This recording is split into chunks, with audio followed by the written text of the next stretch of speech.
the Nacc Podcast, Know the Corruption, Know the Truth.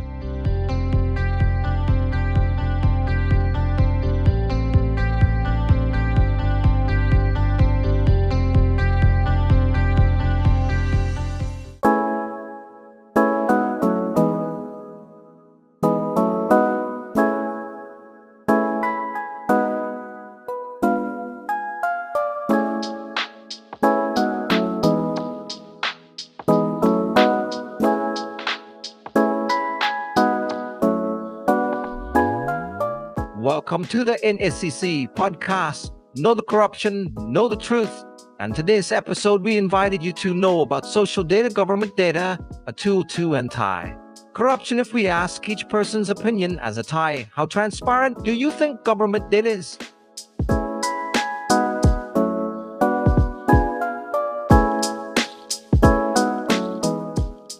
And do you understand the meaning of the term social data government, including, do you think government data is still secret? Today, we will start with many questions to find the answer. Is open government data a tool for corruption? First, let's understand the term open government. An open government is when the government has morality, transparency, and responsibility in its administration, disclosing regulations, basic information, work results, and operations for stakeholders, and the public to know, acknowledge, and be able to participate in the management. Therefore, the creation of an open government cannot be separated from an open government system and the disclosure of data according to the principles of good governance, because open data is considered an important foundation for the development of a transparent government. But whether the Thai government today is considered an open government or not, we have to look back to the disclosure of data in the past. Although many agencies have improved, it is still not clear whether it is sufficient. In fact, the disclosure of information for transparency in Thailand is just a gradual movement, like a staircase. The government has done well in disclosing only some sets of information, which cannot be denied that there is uncleanness in the information. Moreover, most of the easily accessible datasets tend to be quantitative, statistical, or information related to management work in various fields rather than datasets related to operations, budgets, or management of the government to promote transparency or fight against corruption.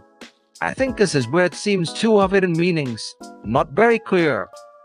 If we try to search for open government datasets related to the management of the civil service, system from planning, budgeting, operations to evaluation, we will find that the information is disclosed under specific supervision, is distributed to the main agencies that hold the information and are responsible. The result is that it is more difficult for the public to access information because they have to search for where the dataset they want to track is, or to see the overall picture of some information for the whole country. It may take a lot of effort to collect the information.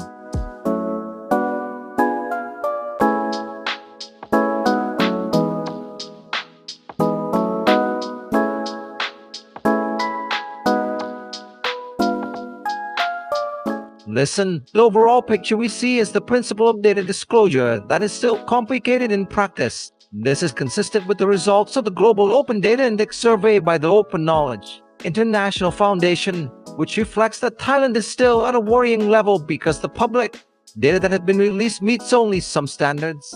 I repeat, only some. This is consistent with the index that assesses the standards of public data disclosure through various data sets. In 2015, Thailand was ranked 51st out of 94 countries worldwide, with a score of only 34%, which is not very high compared to Taiwan, which was ranked first with a score of 90%.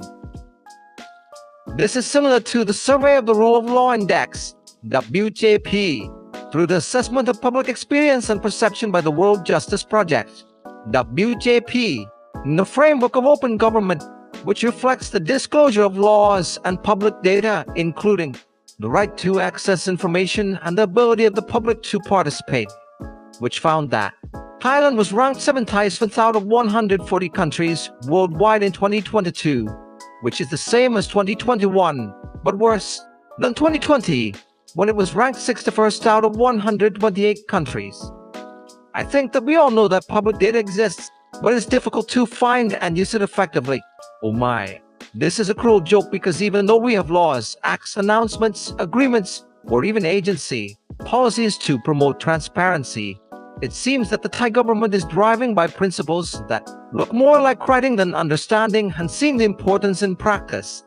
First, it is strictly adhering to what the regulations stipulate, which makes things outside that regulations in the book or what the law requires less important. Second, there are a lot of regulations. Many times, we find that the principles that each agency follows conflict with each other.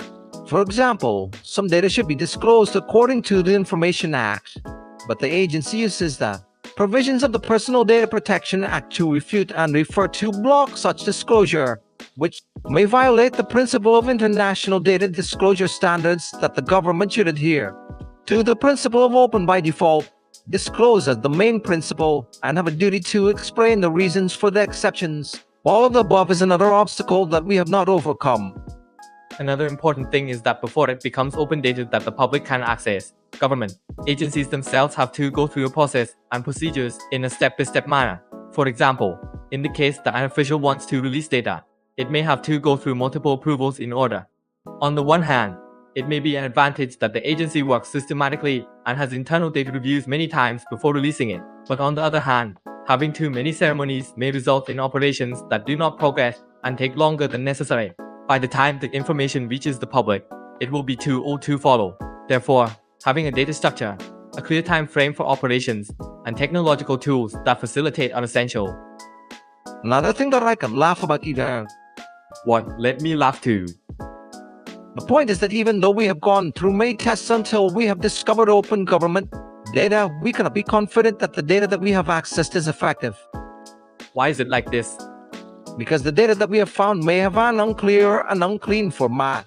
Sometimes it is disclosed in the form of documents or image files, handwritten or penciled. It is difficult to use it because it cannot be analyzed further with basic software programs.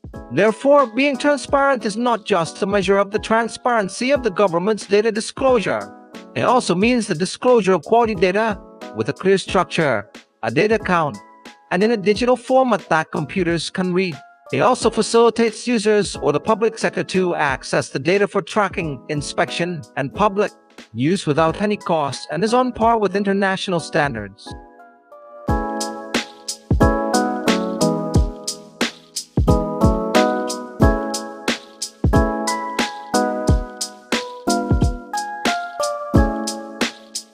There is another issue that I am still concerned about. To provide a picture of how the government drives data disclosure, evaluation principles must always be used as a reference.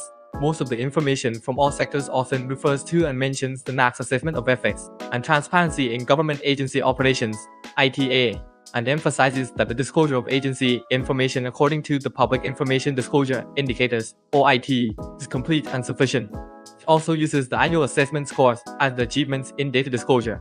Everyone, even though the assessment criteria are not linked to data disclosure according to any international standards, I believe that the government should be vigilant in this matter in order for the disclosure of government information to be as effective as possible. At this point, we must let everyone, as Thai citizens who are the true owners of the information, consider what we have been sending messages to communicate throughout today's discussion. What is your opinion on whether government open information is truly open or open but not transparent, and whether there are still any hidden secrets? Because as long as government information is still secretive and not transparent, it's like we don't have enough weapons. Fighting corruption will be quite tiring. Honest, fair, professional, transparent, and verifiable. Office of the National Anti-Corruption Commission.